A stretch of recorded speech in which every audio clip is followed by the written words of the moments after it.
Welcome to Bracket Blockbuster, where everyone has an opinion, but that doesn't make it right. I'm your host, Jake Hamilton, and we are about to take 32 different movies, and we are going to argue. We are going to yell. We are going to debate until only one of them is left and declared the winner. This week, I am joined by two of my closest friends, and more importantly, two of the top names in entertainment journalism. First up, we have Emmy award-winning entertainment reporter Tara Hitchcock.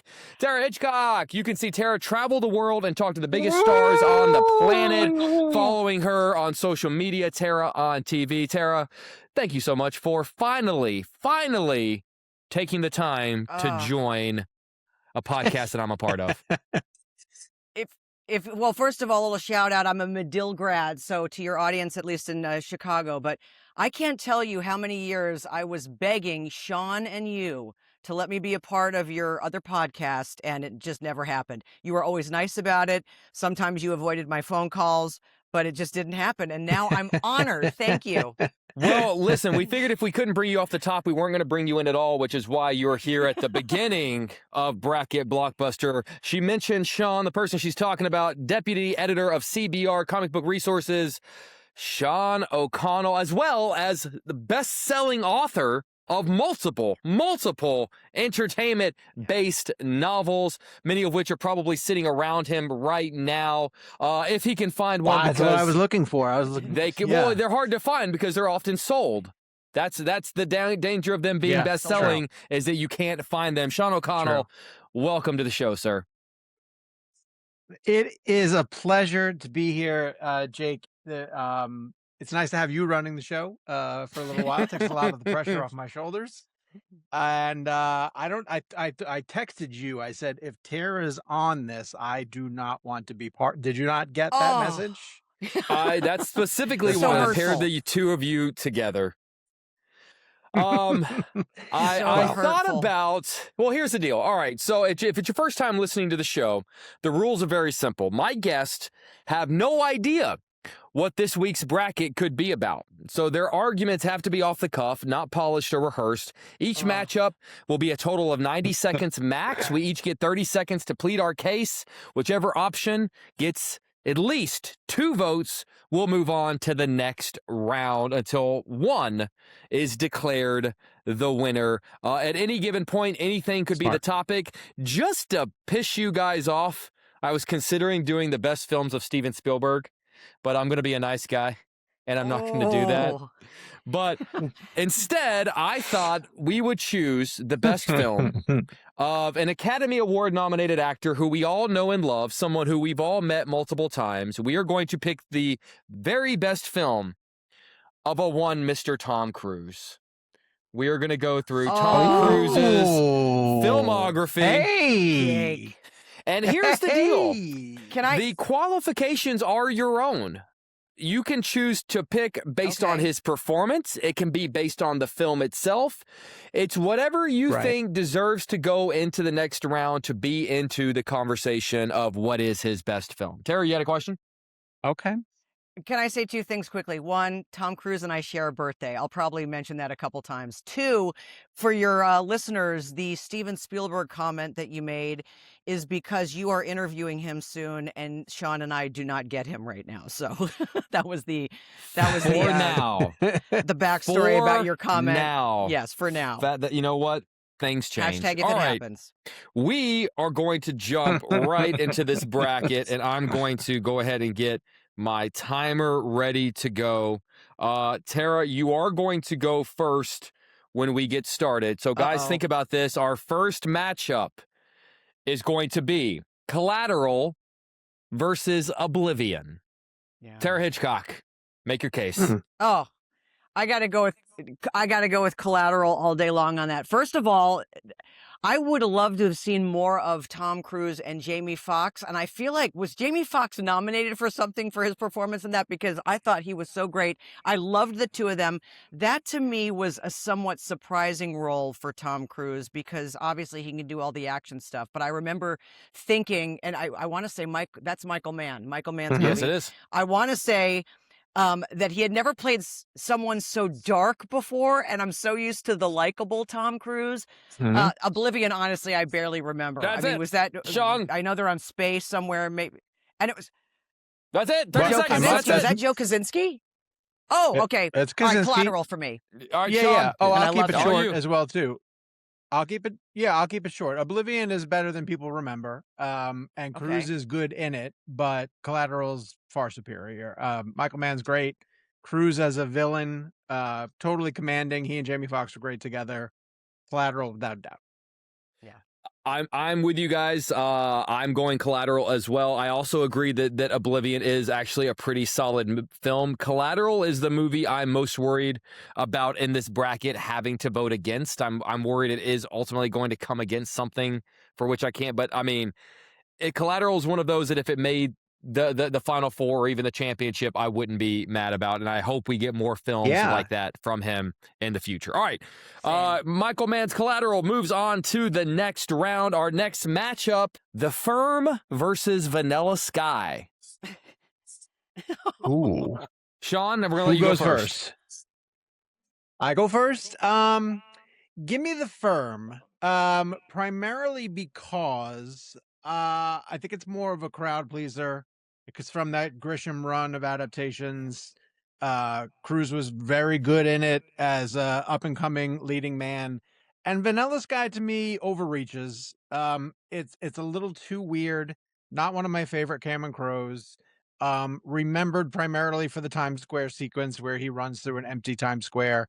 But outside of that, how much more do we really remember of that adaptation of a very popular Spanish film? And so I'm going to go with the tried and true. It's nothing flashy, nothing Sarah Hitchcock. spectacular, but The Firm is solid. Yeah, I'm with Sean for every single reason he just outlined. I actually, again, my memory is not nearly as good as you guys. Plus, I'm in menopause, so I've been experiencing some brain fog. But Grisham, I haven't loved all of the adaptations of his books, but I remember really enjoying that one with Jean Triplehorn. I thought Tom did a great job. I thought Vanilla Sky was super weird. I hope you talk about the other Cameron Crowe movie that I absolutely loved later, Jerry Maguire. But for every reason that Sean just laid out, I am with him on The Firm is my pick. All right, well, I honestly would have voted Vanilla Sky. I'm a huge Vanilla Sky. I love the weirdness, but then I also love, I love the turn that it takes halfway through. I'm a big Vanilla Sky defender. I do think that, I mean, let's be honest, if it were a cult classic, it would have become a cult classic already because it's been out for about 20 years. So I think there's a very small, passionate fan base of us. There are dozens of us that love Vanilla Sky, but apparently not enough. There are dozens, but apparently not enough to keep it from being left behind. So The Firm moves on. Our next matchup is one that I'd imagine is probably going to be fairly easy for us. Jack Reacher versus Top Gun. Yeah. Tara, go ahead. Although I just assumed I was going first on this. I actually liked the first Jack Reacher a lot. I really enjoyed it. Plus, they did the junket in New Orleans, which was really fun for me. But Top Gun, I mean, it's a classic. I know we haven't gotten to Top Gun Maverick, and Sean, you and I had the pleasure of seeing that at CinemaCon in that theater.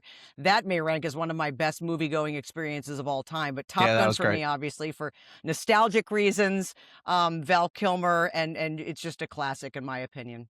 I'm going Top Gun. Are you going Jack Reacher?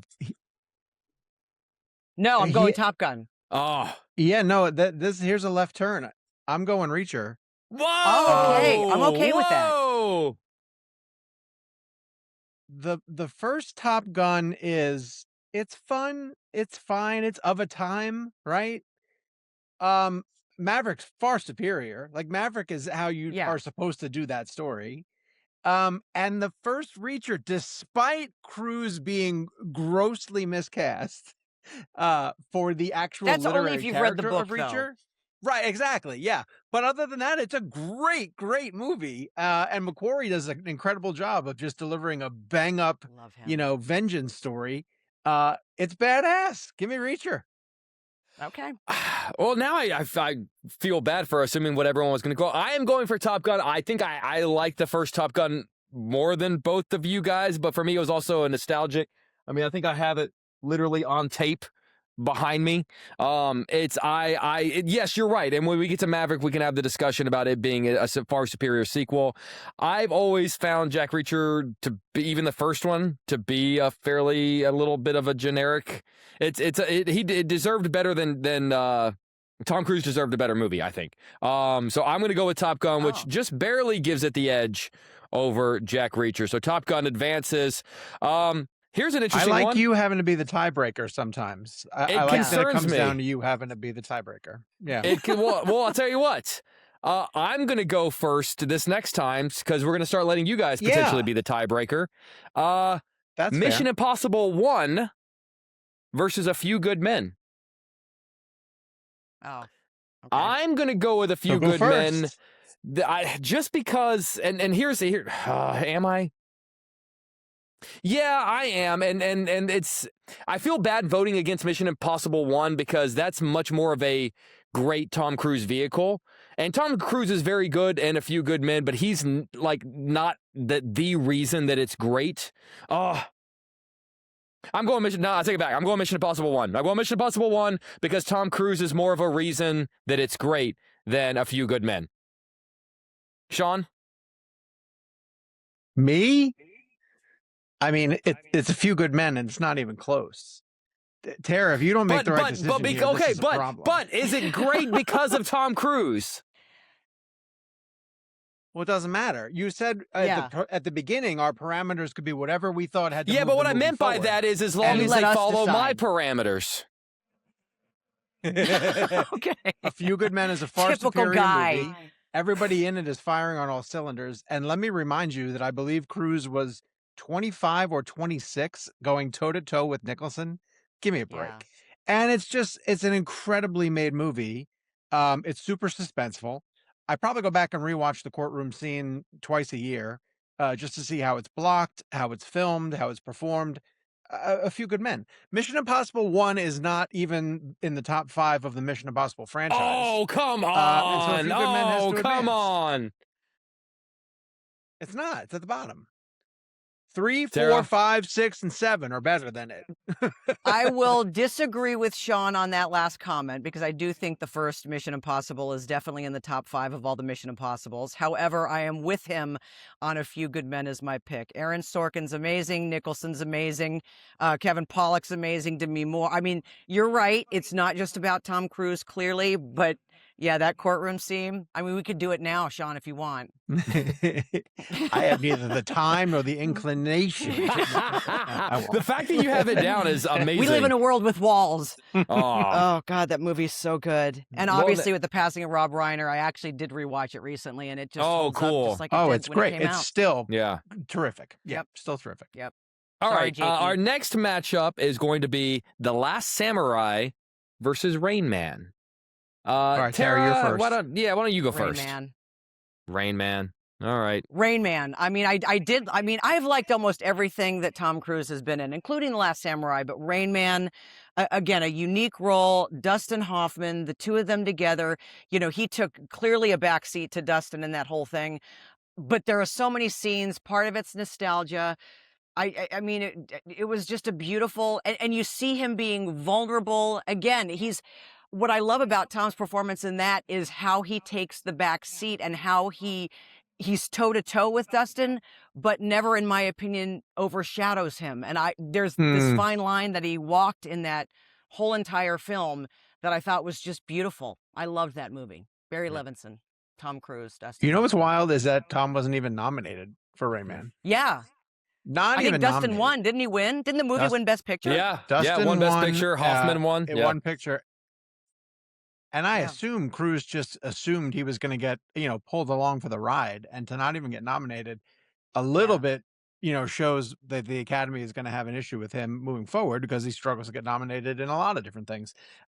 Weirdly, just rewatched Rain Man like 2 nights ago. Michelle hadn't seen it in forever, and so the two of us rewatched it. Cruise, he's not quite as good as I remembered. He's doing a lot of the repeating thing to emphasize drama, but it's still a really good performance. And Last Samurai's okay. It's okay. It's not Rain Man. I mean, Rain Man has to advance here. Yeah, I'm going to go with Rain Man too, and Cruise's performance in Rain Man has always kind of reminded me of like Miles Teller in Whiplash, where like clearly you're the Oh. secondary, not as good, not as flashy performance, but also it does that duo doesn't work unless you have that person in that part. So yes, Dustin Sure. Hoffman is clearly the flashier, more attractive, Oscar-worthy performance, but that movie still doesn't work without Tom Cruise. So all three of us Right. unanimous. Rain Man advances. Here's an interesting one: Tropic Thunder versus Minority Report. Oh, that's the hardest one so far, in my opinion. Sean, why Who don't you goes take the lead? first? Give me a Minority Report.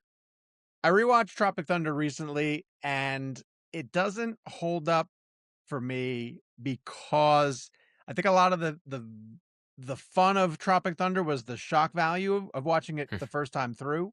So the majority of the spoof of the movie doesn't hold up for me. Cruise as Les Grossman is hysterical. But to me, that's the highlight of the rest of the movie. And I think Minority Report is actually top tier Spielberg, and probably doesn't get as mentioned as much as it should. It's really, really great. And so, as a movie and as a Tom Cruise vehicle, I'm going to vote Minority Report on that one. Sarah, what do you got? I'll have to do the same thing. However, the Tropic Thunder performance is one of my all-time favorite Tom Cruise performances. But because we're thinking in terms of a bigger picture, his role clearly in Minority Report, the film as a whole. But this to me is the hardest decision that I have to make because I just loved him so much in Tropic Thunder. I think it took a minute for people to recognize that was even him. I think I have friends that still don't realize that was Tom Cruise playing Les Grossman. I just loved it so much, the dance moves. Can I just say one other thing quickly about Tom Cruise? Is there any other actor? I mean, there are so many actors who take what they do seriously and care about the performance that they give. But Tom Cruise, to me, out of everybody I've ever met or watched on screen, cares more about what I experience at a movie theater than anybody else. He just cares so much. Even looking at that Tropic Thunder performance, he cares that I have such a great time with it. But yeah, I'll go Minority Report too. And I actually did that junket. Can you believe how I interviewed Spielberg and Tom Cruise? That was my first time I ever interviewed Tom Cruise, and he stood up, came and met me at the door, shook my hand like he always does with everybody now, sat back down. I'm like, oh, you're coming to me? Had Did no you idea. get Spielberg Love for that guy. one? Yes, Solo. I know. Sorry, Sean. But that was what, 30 years ago, 20 years ago? Solo, what'd you get? 45 minutes? No. Probably 5.5. Junket humor, if I was everyone. lucky. Junket humor. Like 2 minutes now. I'm also going to Minority Report. I went long on that. I agree that it's super underrated Spielberg. I don't know if I put it top 10. If it were top 10, it'd be like around the number 10 spot, but it's somewhere around there. I agree with like I really like Tropic Thunder as a comedy, but I don't really have the inclination to rewatch it. This is also one of those matchups that I think is probably very much determined by how you're gauging these matchups. I think if I were to go by Tom Cruise performance, I'd be going Tropic Thunder, but I think just movie as a whole, I got to go Minority Report. Yeah. So Minority Report Tropic moves on. Thunder going out in the first round is surprising. I don't think people would have guessed that. Yeah. That's a bit of an upset, I'd say. Another Spielberg one, War of the Worlds versus Tom Cruise in his underwear in the city of Chicago. War of the Worlds versus Risky Business. And I'll take the lead, actually. Okay. Wow. This is actually hard. I really wish I hadn't taken the lead. That's the first hard one. That's the first hard one. I'm going to go War of the Worlds just because I really liked the Spielberg Cruise collaboration, and I wish they did more. I know they were like, hot and heavy in the 2000s, and like Spielberg, he's openly admitted that this was kind of his testament to, this is his statement on 9/11 after 9/11, and there are just some sequences that Tom Cruise is a part of that are just unbelievable, and so it's very much a Tom Cruise Steven Spielberg vehicle, but the fact that Tom Cruise is kind of playing an everyman and pulls it off. I think, to me, I'm much more inclined to watch that over Risky Business. So I'm going to go War of the Worlds. Sean. Okay, who's Sean? I gotta go risky business. Ooh, all right. I gotta go risky business. It was a defining movie for him at the time. He was still figuring out who he was, it was there were these high school movies that were happening, but this one became very like hard R, adult, you know, but it still had this like playfulness about him of him being like the head of the class, who was flirting with this girl and jeopardizing his college career, to have this sort of dangerous weekend with this girl. And I mean that he showed what kind of magnetism he has on screen with his, sliding across the floor and dancing in his underwear to old time rock and roll. But just that poster, the smile with the sunglasses, like all of it just announced who he was. And I think probably has a bigger cultural impact than War of the Worlds, which is really good. But for a Tom Cruise debate, I think it's got to be risky business. All right, Tara Hitchcock. I am going to side again with Sean on this. Oh, go ahead. What were you going to say? I was just going to say, I think Sean has swayed me. I think I was on the fence, and I feel like I'm swapping back. Tara, you're officially the tiebreaker. No, I'm going with Sean. And again, it might be an age thing, a nostalgia thing. That poster, I actually, believe it or not, had on my wall, along with Cleveland Browns quarterback Brian Sipe, the cardiac kid, and Howie Long, number 75. Go figure, it was the Tom Cruise poster from Risky Business. So there's some nostalgia involved. And I love it when Sean, you're right. He was kind of finding himself. I know he had done Endless Love, and I think Taps came out around the same time. But all the right moves. Yes. Yeah, right around that time. Yeah. So and again, you're right. The War of the Worlds is a good film, but I'll just go Risky Business. Make it easy. I see. And this was something that I didn't necessarily say off the top, but everyone has the right to, if they get swayed by anyone else's opinion, to change their vote. And I think this is probably the first time it's happened. Is that Sean has swayed me, and I think I am moving my vote back to, not that it would have mattered because it already had two, but I'm going back to Risky Business. And then this matchup that Risky Business is ultimately going to end up going against, Mission Impossible Fallout, which is the 6th film in the series, versus Days of Thunder. Oh. Can I go first? Please. Sure.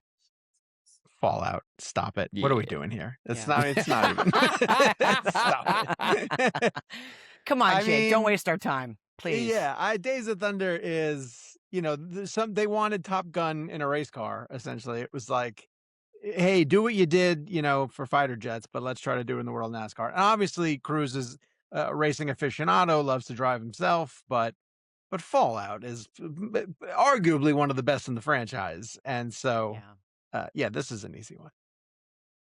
Sean, Hitchcock. I'm with you on that too. Even though Rogue Nation is actually probably my favorite, I think, out of all of them.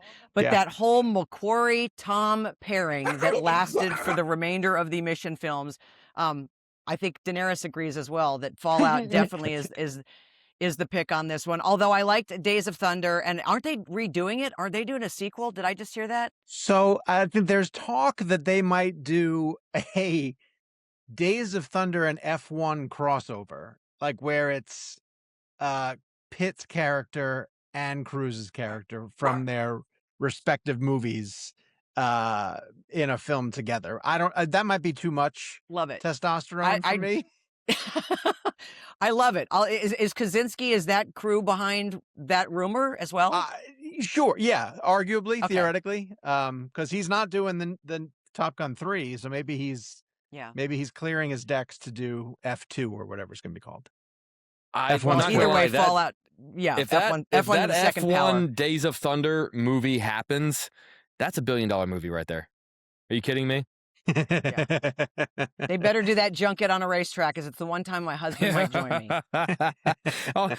Only Tara Hitchcock gets worried about a junket for a hypothetical movie that doesn't even exist yet. Where's it going to be?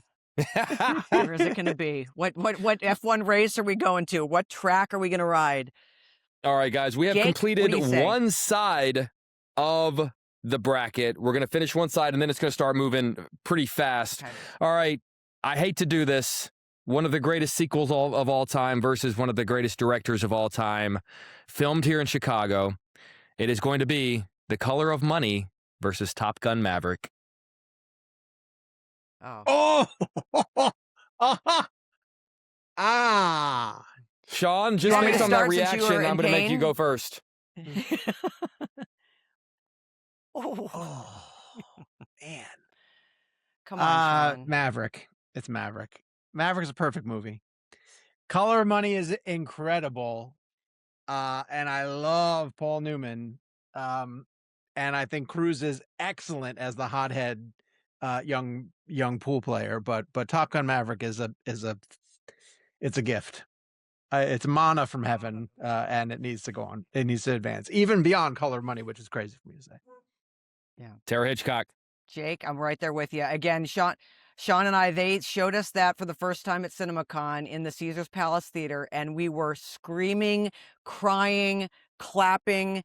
I've seen that movie so many times. I think I did 28 packages that aired on various TV stations because I would not stop talking about that movie. It was probably the best movie-going experience I've ever had. I was expecting something good, but I was not expecting to be so moved on so many levels and have it be so visceral and just so fabulous from top to bottom. Well, it's like they made it in a lab. Like they Oh, concocted the ultimate blockbuster, like nostalgia blockbuster, and it just it hits every button. It's crazy. It's crazy how well it loved it.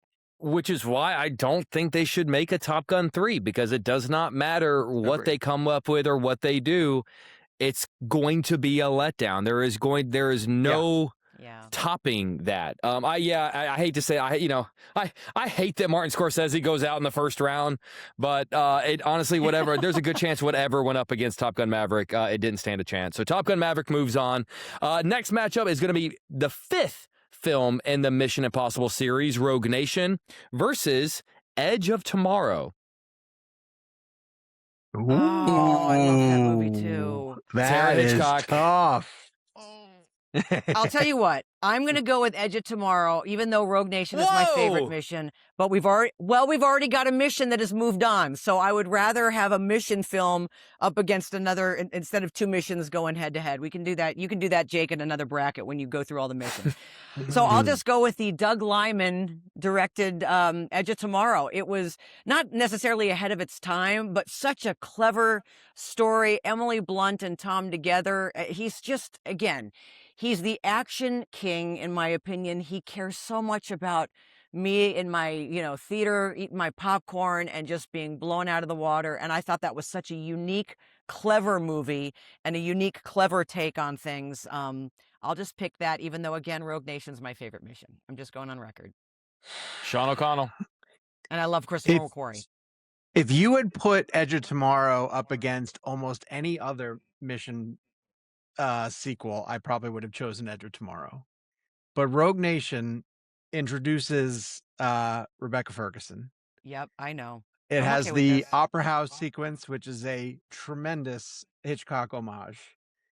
And it has what to me is the best run of stunts in it, which is the underwater dive, to him getting revived, to the car chase, to the motorcycle chase. The motorcycle chase alone is aces. So give me Rogue Nation. Give me Rogue Nation. Oh no. Tiebreaker. All right. I'm sorry. I gotta go with. Oh man. This is tough. This is a sleeper. Great.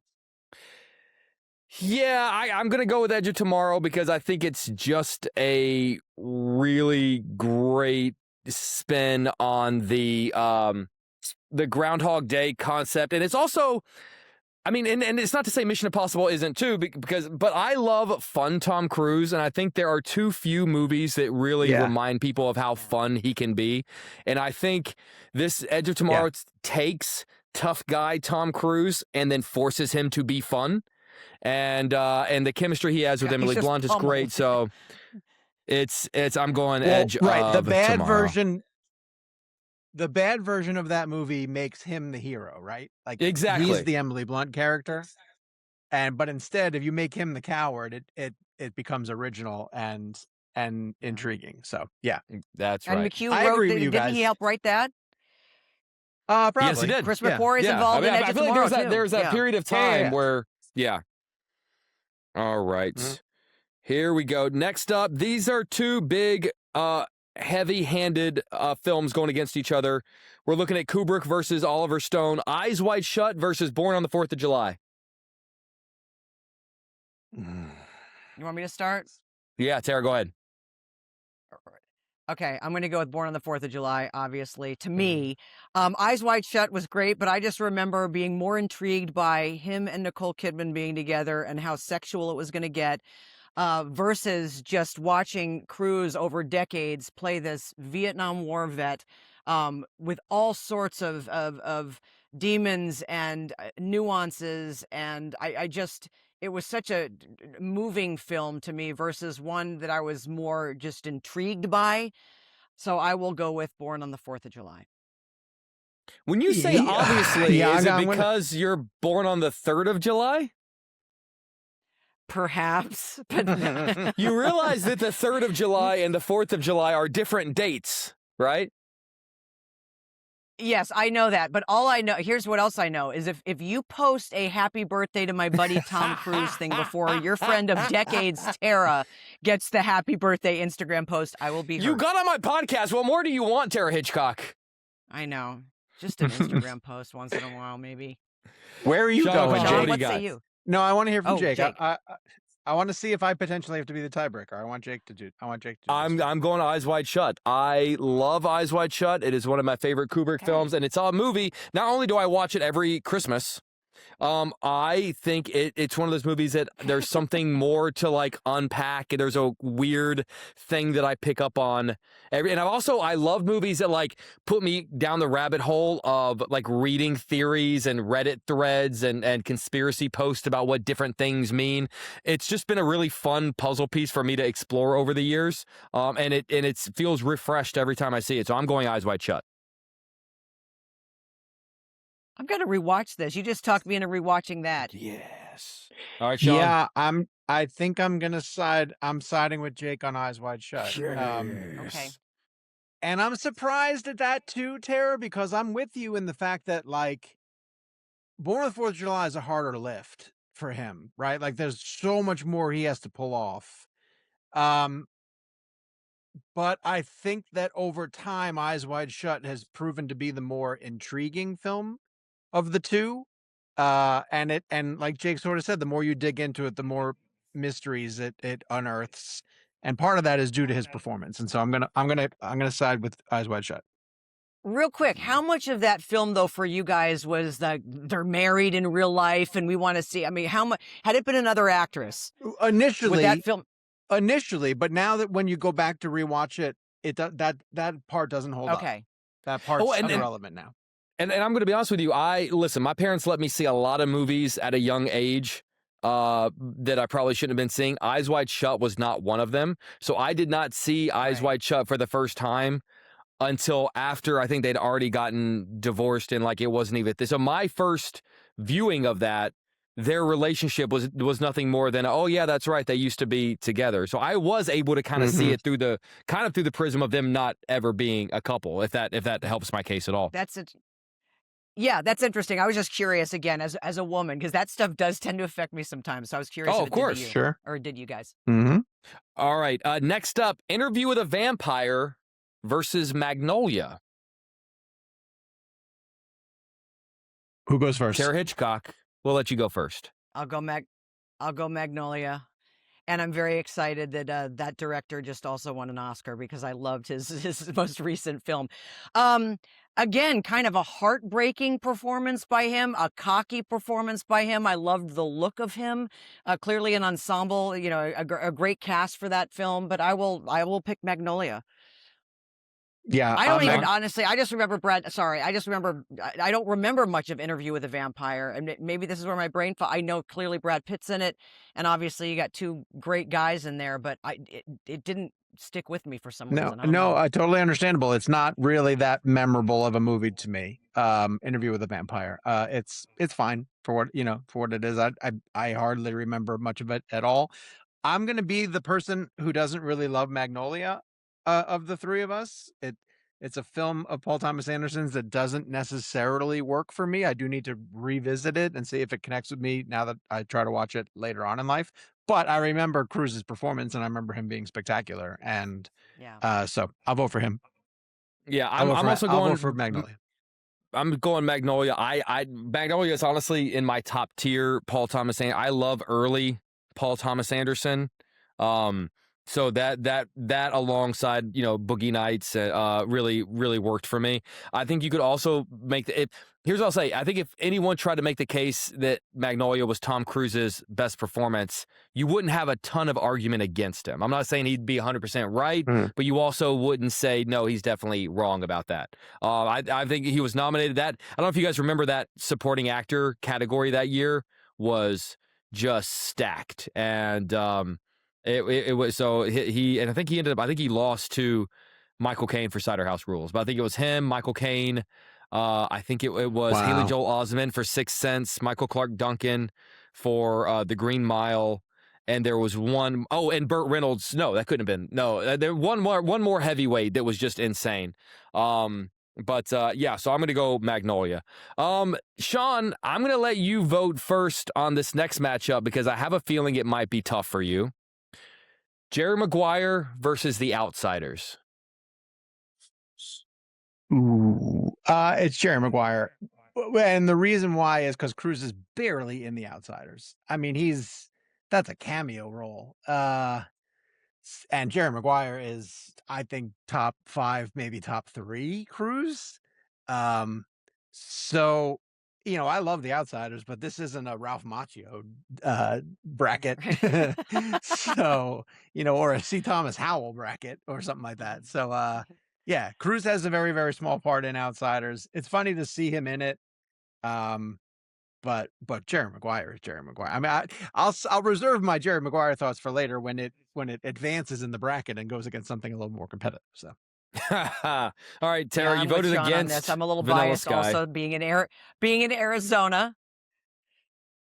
I know, but I am picking Jerry Maguire. That's one of my absolute favorite films, not only of Tom Cruise, of Cameron Crowe, Renee Zellweger, obviously. Although she didn't win the Oscar for that, I think she was nominated, but that's the one that kind of put her on the map. That little kid was adorable.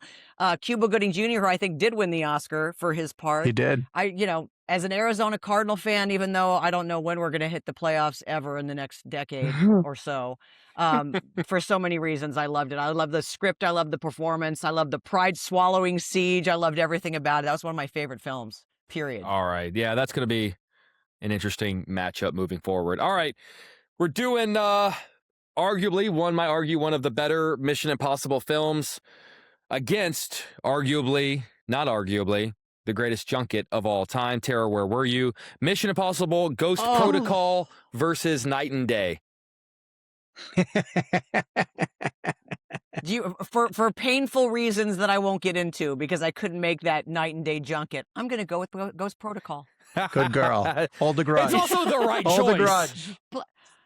It's the right choice. It's the Burj Khalifa. It's.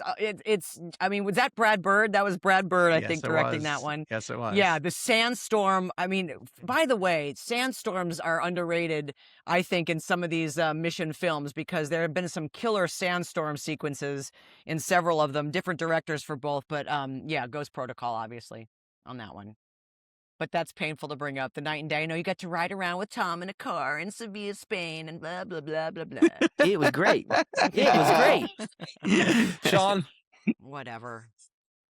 Jake, you weren't even old enough to drive when you did that junket, were you? That's why Tom Cruise drove me.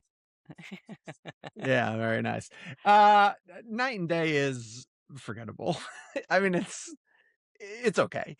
No real chemistry, too, sadly, I didn't think. Ghost Protocol is the beginning of the run, of just like this franchise is on another level kind of thing. Tara's right. The Burj Khalifa scene is unbelievable. The fact that I still can't believe that he did that. But the fact that it's narratively structured into the plot is fantastic. So yeah, Ghost Protocol. I know we're a heavy mission, in this draft, but that he's choosing to do mission movies for the past 15 years. So is he. Yeah, and to be fair, and because the next matchup is going to be the next couple of we have other missions left. They are also strong. It's not like he made a bunch of forgettable sequels in a franchise that no one's talking about. A lot of films in the Mission franchise are strong for their own reason. I think it says something that many of them very much are a part of. Like, we already have 2 that are moving on. I think that says a lot. All right, next up, speaking of J.J. Abrams, Mission Impossible 3 taking on Ridley Scott's Legend. Oh my gosh. Man, I hate doing this, but it's Mission 3. Yeah, Mission 3 is just a lot of fun. It's I think JJ was a good director for that. I think that it feels a little TV compared to where we go with Mission after this, but it's still, because JJ was kind of like in the mix with Alias at that time and had a quick style about him, that fit television, which is not an insult. I'm not trying to insult it. But Philip Seymour Hoffman's incredible in that, as a standout villain. Cruise was vulnerable with Michelle Monaghan. To me, it's Mission 3. Tara, what do you got? I'm going to go Mission 3 because I haven't seen Legend, believe it or not. So I'm going to pick it just for that reason. But I think Philip Seymour Hoffman is one of the best villains in all of the missions with that performance. Yeah. Again, I know this is about Tom Cruise. It's also with Kerry Russell and that whole sequence, which stayed with me for years. But sadly, you guys, I didn't see Legend. Now I can't believe it. I'm sorry. I mean, honestly, I think a lot of people haven't seen Legend. I think probably the thing most people know about Legend is Tim Curry's iconic sort of devil, like his look, is whenever he was covered in makeup and had the big giant horns and everything. Listen, Legend has moments of greatness, but also has moments where you're like, all right, come on, let's go. Let's move, and Tom Cruise was so young that I think he hadn't really tapped into some of the things that I think really make him great. I'd really love to see a more modern Ridley Scott, Tom Cruise collaboration. And as many of the things that I like about Legend, Tom Cruise really isn't one of them. So, and there's a lot of stuff I love about Mission Impossible 3. Tara, not the least of what the opening scene with Philip Seymour Hoffman is just absolutely brilliant. That brings us to our last matchup of this round before things start getting really tough. Mission Impossible 8, The Final Reckoning versus Cocktail. Whoever wants to jump in. That's a good matchup. You guys start. All right, I'm taking Final Reckoning. If there's any real blenders listening to this, you know that this film made my top 10. After I ripped it apart. You kind of ragged on it for a while. Yeah, I did. But then I came to love it for what it is. And listen, Cocktail gets a lot of attention, for being the bottle spinning movie. But it's a terrible movie. It's not a good movie. Like, let's stop with the nostalgia. That's a little harsh. Of trying to pretend that it's good. It's not good. Tara, stop. I liked it. No, you didn't. There's nothing really good about it. Yeah, I did. Okay. Well, they made 3 Weekend at Bernie's around the same time. So that's what I'm and they only made one cocktail. Nothing would make me happier if immediately following the release of this podcast, Cocktails with an S gets announced. Tom Cruise coming back. And your dollar sign that you always do. And the dollar sign. Do the cocktail, just to make things difficult for Tara Hitchcock. Oh, no, actually, no. All right, go ahead, Tara. You go. Were you going to pick Cocktail? So I have to You're be gonna pick Cocktail? No, I can't. No, because listen, the plane sequence alone in Mission Impossible 8. Yes. Like there are actors that's what, a 20-minute sequence. There are actors that work for 30 years that don't have anything as good as that 20-minute plane sequence. Forget about whatever else is in the movie 60. that maybe you don't like. Yes. So for the plane sequence alone, I have to vote Mission Impossible 8. Yeah, 100%. I liked Cocktail clearly more than Sean did, but the amount of effort put into these mission movies, you can't even put it up against a film like Cocktail. Yeah. I challenge you to rewatch Cocktail tonight. Try to rewatch Cocktail tonight. See how long. See how far you get into it. You know what? I'll watch it on the plane this week. Okay. There you go. All right, listen. Say what you want to about the Mission Impossible franchise, which I'm a big believer. I think we all are. That it's, I think, one of the better, more consistent franchises of all time. 3 of them. But I take it back. 4 of them moved on to the next round. All right, this is when things start getting tough. Okay. We're going to the next round. Collateral versus The Firm. And honestly, at this point, guys, I'd say whoever wants to jump in, jump in. Collateral. I'm voting Collateral. Yeah. Collateral. Yeah, that's... Again, The Firm is a great movie, and it's one of those that you kind of start hating leaving something like that behind. But Collateral it's an all-time man. And Sean, I know you just rewatched The Insider. And the fact that, like, Collateral is as good as it is and might be, like, what, top 3 or 4 man is just... like, Collateral is most directors' best film. And for Michael Mann, the fact that it's, like, 3 or 4 is insane. Yeah. And The Firm is a fun popcorn film, but like it doesn't carry the same dramatic weight as like a Collateral. Yeah. All right, Tara, you take the lead on this one. Yeah, I'm with you guys. Yep.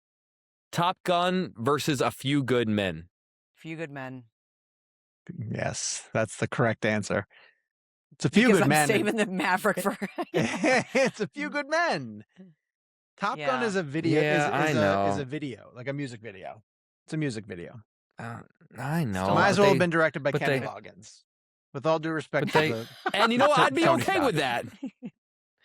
All right, Top Gun goes out second round. This is interesting. Yes. My work here is Rain Man done. versus Minority Report. Oh, that's a hard one. I know what I'm going to pick though, but you guys can go. Jake, you go. Let Tara go. Take the lead.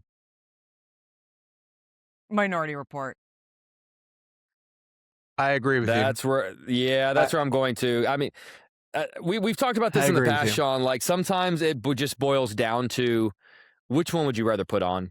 And I know, we've often, on our previous show, used to debate the difference between favorite and best. And just personally, I think when voting in a situation like this, I'm a big believer of always go favorite. Like I get that there is integrity in voting best, but choose the one you'd rather put on. If you were forced to watch it on a Friday night, choose the one you'd rather put on, and I'd rather, quite frankly, watch Minority Report over Rain Man.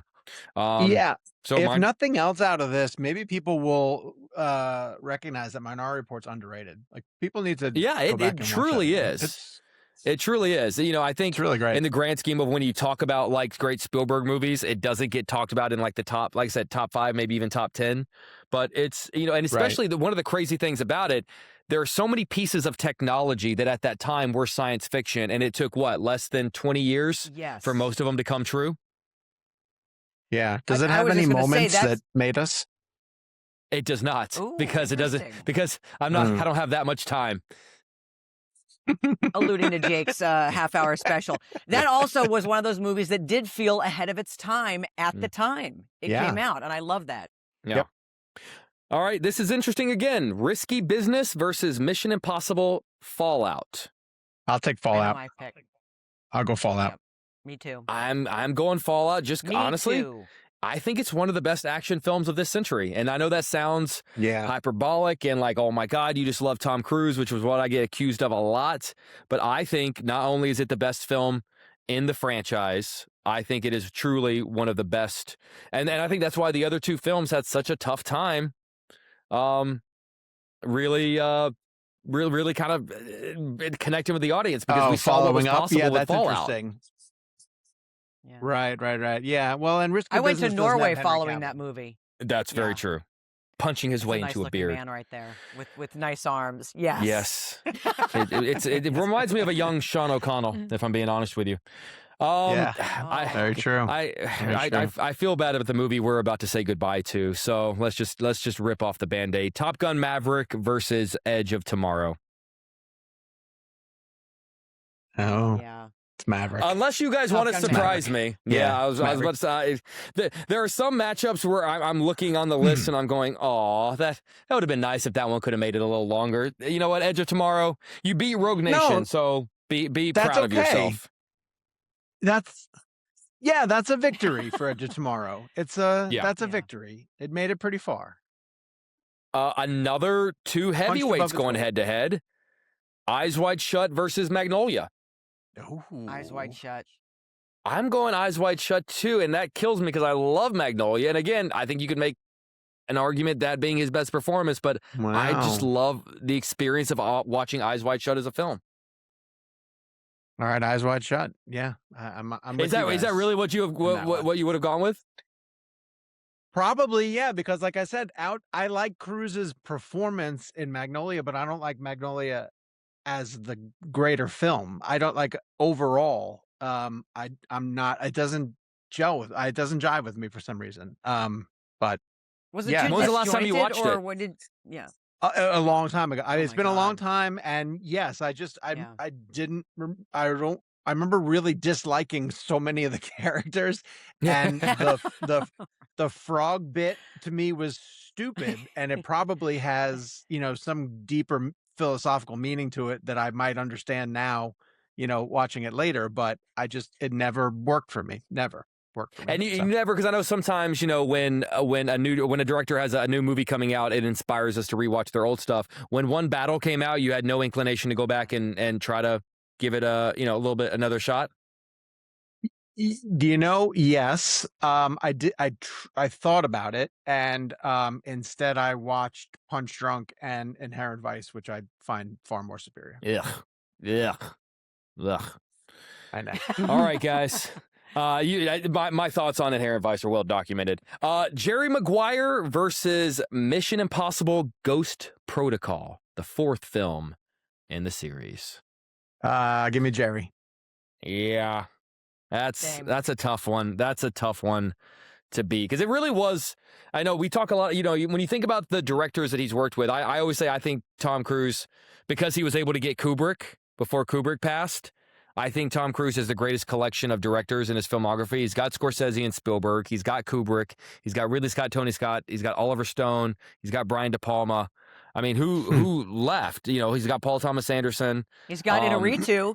Yeah, he's got Inarritu coming up in August. Exactly, and I think his work with Cameron Crowe, it's just that perfect example of a writer-director at his height and a director, and an actor at their height, and what happens when them doing their best meshes so well together.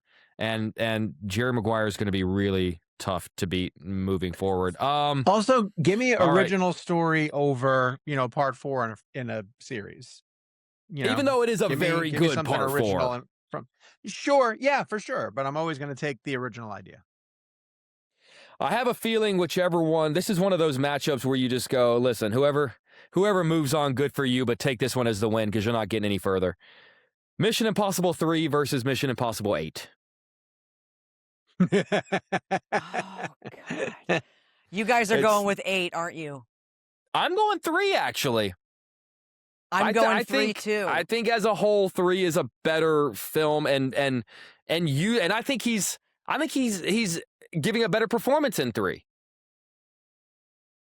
I think so too, but I like 7 more than I like 8. Oh, really? So that's interesting because I purposely left 7 off the bracket.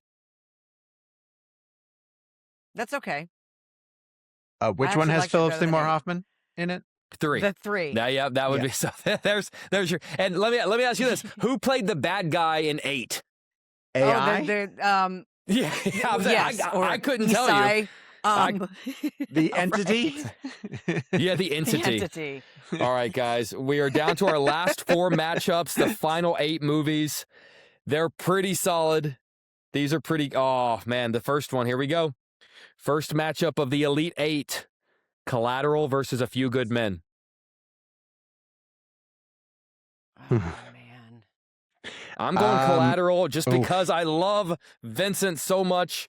I love that movie. I wish I kind of feel like, even though it's a popular movie, I still feel like I'm like one of like the lone champion. I feel like whenever we talk about Tom Cruise, Collateral doesn't get brought up quickly enough.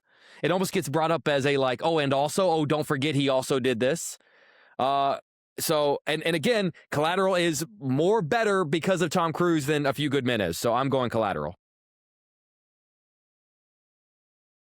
You know what? I'll go Collateral too for that reason, because but this is where I will give it to the quote better performance versus the movie I would pop in sooner, which would be A Few Good Men. But I think you're right. He's got a bigger role. It was that surprise factor for me of him playing something so off brand at the time, and yeah, I'll go Collateral.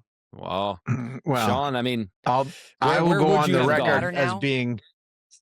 Oh, I'll go on the record as being correct and choose A Few Good Men because it is. I could be swayed. Swayed. Wait, it's an Aaron Sorkin script.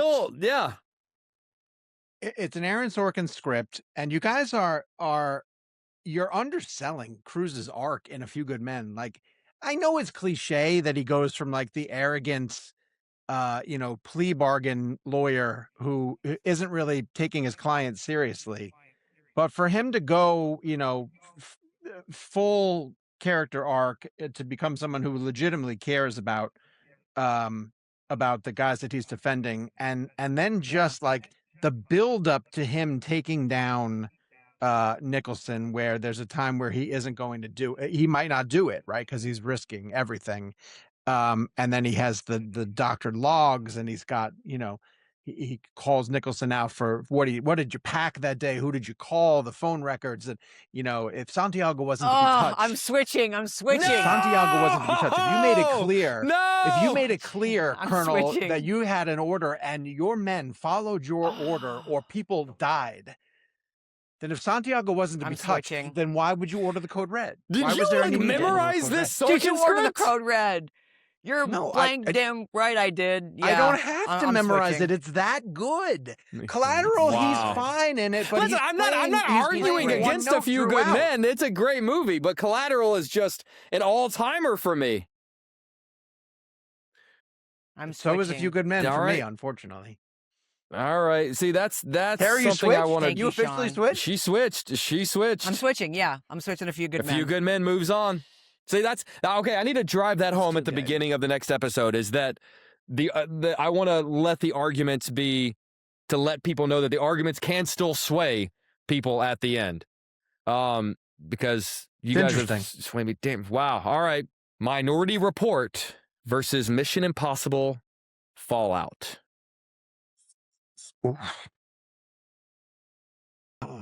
Wait, real quick. We have 3 that went forward, right? So we have a Mission film still in it, right? Yeah, we do have a Mission film still in it. Okay. Mission Impossible 3 is still alive. Wait. So you said it's Fallout against Minority Report? Yeah. Yeah, I think I got to go Fallout.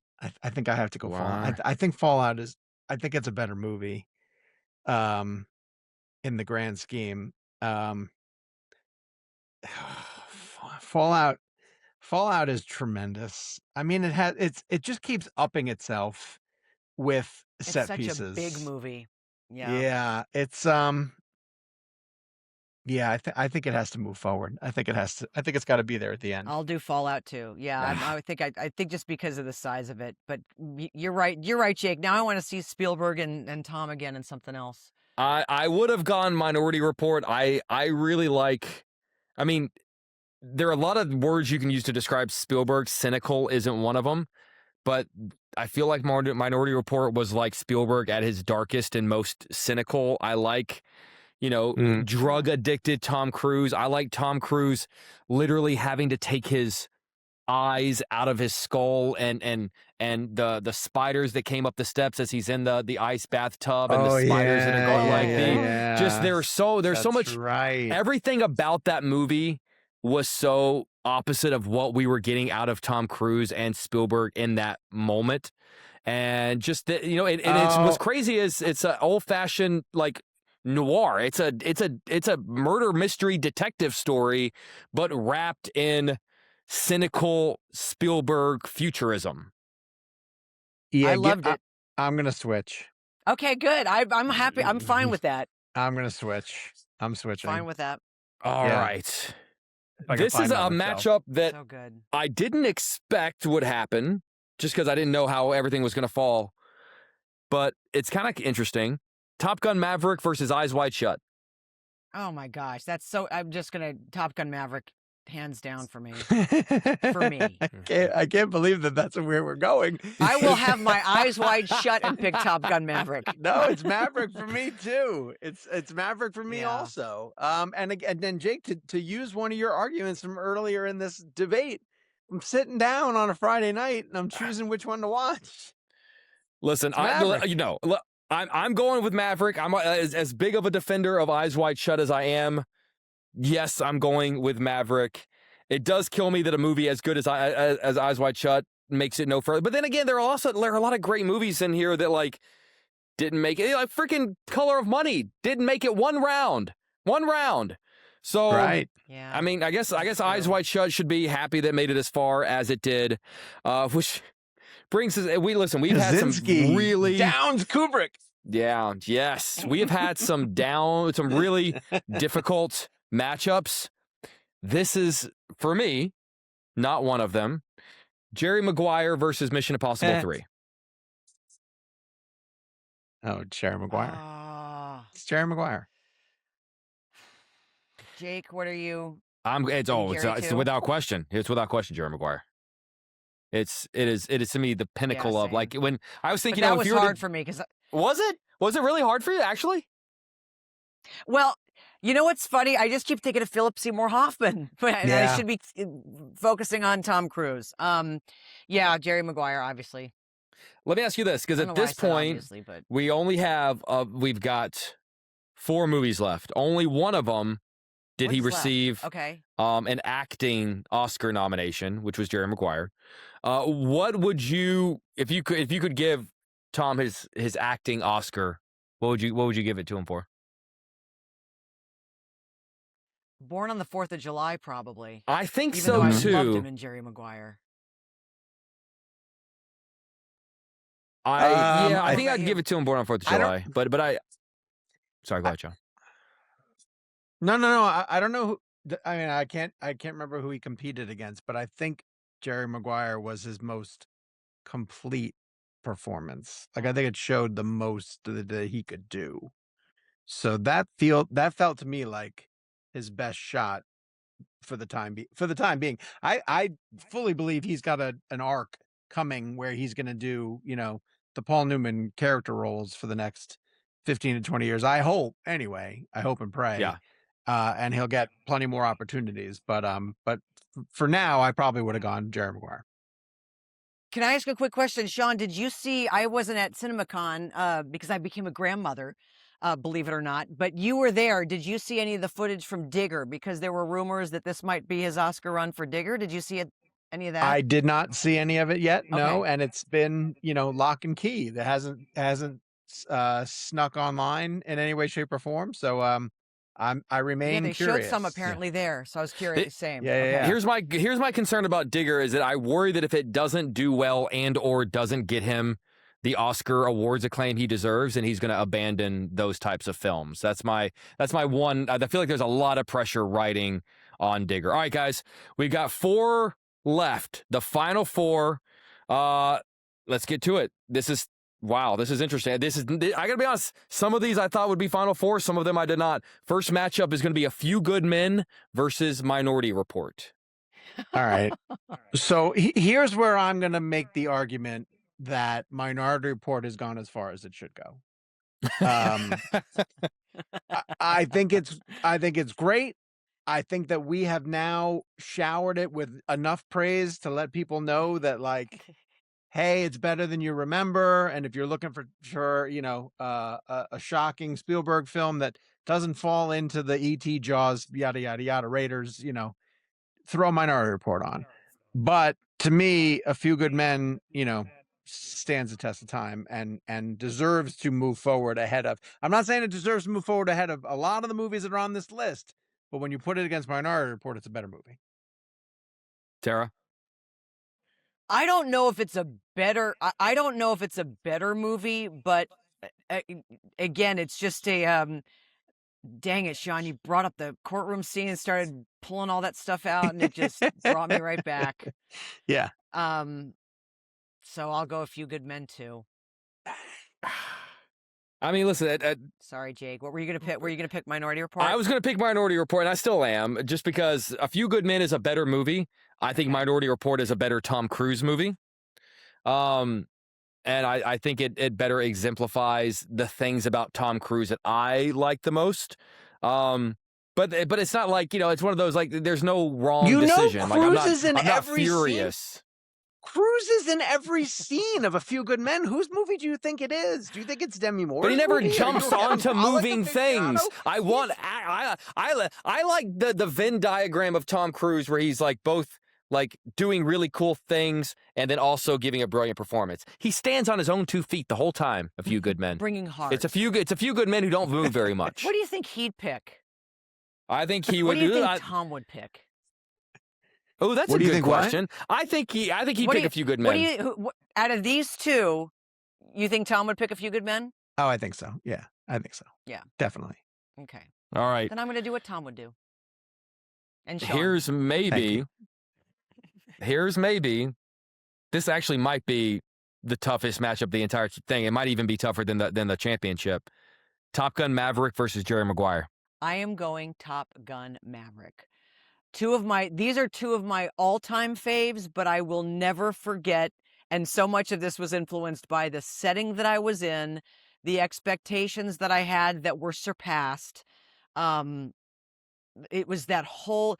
This is also the reason why during the Oscars sometimes I get frustrated, and not that smaller films can't win Oscars for Best Picture, but to me, so much of Best Picture is the experience, the whole entire thing, and this to me was that film. So I'm going Top Gun Maverick. Sean, but I think his performance actually is better in Jerry Maguire.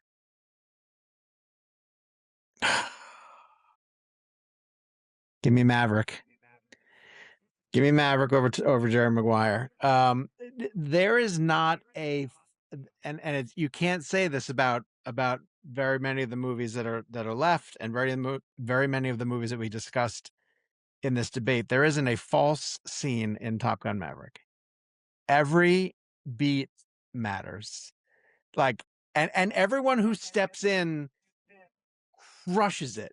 Ed Harris crushes it. John Hamm crushes it. Like, they all just show up and hit it out of the park. Future superstar Glenn Powell, future Oscar-nominated actor Monica Barbaro, Bill Pullman. It was kind of it was like a Tarantino movie where all of a sudden, like, all the supporting actors become megastars too. Miles Teller has a mustache and it works. Yeah. Right. All right, guys, we've come down to this. We started with 32 films. We're down to 2. Wow. The final championship, A Few Good Men versus Top Gun Maverick. It is the ultimate dad championship. Dads around the world are cinching up their khakis, are crying, and putting on their New Balance. Yeah. And I'm going to let you guys convince me one way or the other. I'll say this. I'll say, you're going Maverick? I am. Go ahead. Are you going A Few Good Men? No, go ahead. Discuss Maverick. I don't need to. I feel like I've just repeated myself with the whole movie-going experience thing. I am actually surprised now that it's down to these two that one of the missions isn't in there in the finals for this Tom Cruise bracket. But, I mean, just Top Gun, the experience, the whole thing. I'll never forget it. Yeah. And I actually think his performance, I don't know. I mean, that courtroom scene is incredible, but it's the courtroom scene for 2 hours for me in Top Gun Maverick. It's that high intensity.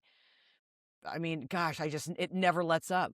except when they're on this ship in the water when she's sailing for 5 minutes. Oh, but that's so beautiful. And even that though. was kind of exciting. It's so It was beautiful. beautiful. Yeah, even that's beautiful. I Yeah. genuinely am annoyed that a legacy sequel is going to win this tournament, because to me they are the bane of the existence of our industry right now, right? Like, we're just trying to squeeze nostalgia out of everything possible. But Top Gun Maverick shows you what you can get when you do it right. And there's a meta conversation to all of Maverick where it's commentary on Cruise's career, right? Like, how many chances are you going to get? Is it time for you to move on, or move out, but he's like, I'm comfortable where I am. This is where I'm supposed to be. And that's a lot of Cruise discussing who he is.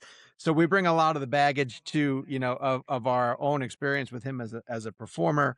The only thing that dings Maverick is it has one of the worst love scenes of all time. That sequence with him and Jennifer Connelly is laughably bad. But not enough to keep it out of the championship circle for me. So I'm going Maverick. I'm gonna go Maverick too. And Sean, actually, you nailed it perfectly. In a weird way, this is kind of the unofficial Tom Cruise autobiography. Like, if Spielberg has The Fabelmans, then Tom Cruise has Top Gun Maverick. It's as much of an autobiography as I think you're ever going to get, and it very much is him going, yeah, like, I'm not quite done yet, which is interesting because that summer we were like, yeah, he's not done yet, and now I feel like just a couple of years later we're like, hey, you could be done and you could try other things and we'd be okay with that. You could land the plane for a little bit, but here's what I'll say. There are a lot of movies that, and I think it says a lot about him, that I would have been okay winning the entire thing. The fact that, like, more movies than not, if they went all the way, I'd be like, okay, cool. I mean, but I think for all three of us, this was our number one film that year. And it just gets put in. I mean, the fact that, there's still recency bias, but I think in the decades to come, it's going to be in the conversation of Empire Strikes Back and Terminator 2 and Godfather 2 amongst what are the greatest sequels of all time. What are the instances where the sequel is better than the last one? And you know what's interesting to me? I felt this at the time. I feel like Joseph Kosinski got overlooked during that whole thing. I feel like it was a lot of McQuarrie and Cruise still. I actually feel like Kosinski didn't get as much credit as he deserved for directing that film. So you're saying, too, the two of you would have picked this as well, even if it hadn't worked this way up in the brackets? I'm not. I mean, yeah. If it ended up going against something else, potentially, I might have gone with another one. I'm not sure what. Yeah. But it would have had to be something really special to top Maverick, to be honest with you. And I'll tell you what, it's funny, some people will try to knock Cruise that he just plays, Cruise, he's just playing himself in a lot of these movies, or recycling the bits. But from the minute he showed up on screen, I saw a difference in Maverick and his portrayal than any of the Ethan Hunts. There's like this, it's even just a different way that he carries himself in going against, like, bending the rules until they break. And I was like, oh yeah, he just has a mastery over this character. And if he went back into Jerry Maguire again, it would be nuanced and different, and you'd see it as well too. It's just, he's an incredibly talented performer as well too. So yeah, I agree. Let's just say thank you, Tom Cruise. Seriously, that guy cares so much about. And I work with a theater chain that's based in Arizona, Harkins Theaters. He held out. He would have held out for 2 more years until theaters opened with that film. I mean, they love him. He just big thank you to him. He's provided us with so many moments and just such fun on a big screen. Well, that's why I thought he'd be a good episode 1 of Bracket Blockbuster. Guys, Sean O'Connell, Tara Hitchcock, thank you both for being a part of this. Thank you for helping me sort of tinker with some things, figuring out what works, figuring out what doesn't. But I think ultimately it was a fun little exercise to see how this was going to work moving forward. It's good. I hope this is like one of those episodes when we used to go back and listen to the early Real Blend episodes and we were like, ugh, what was that? Can't believe we did that. But for now, this is the best episode we've ever done. So guys, I appreciate you. Woo! Love it.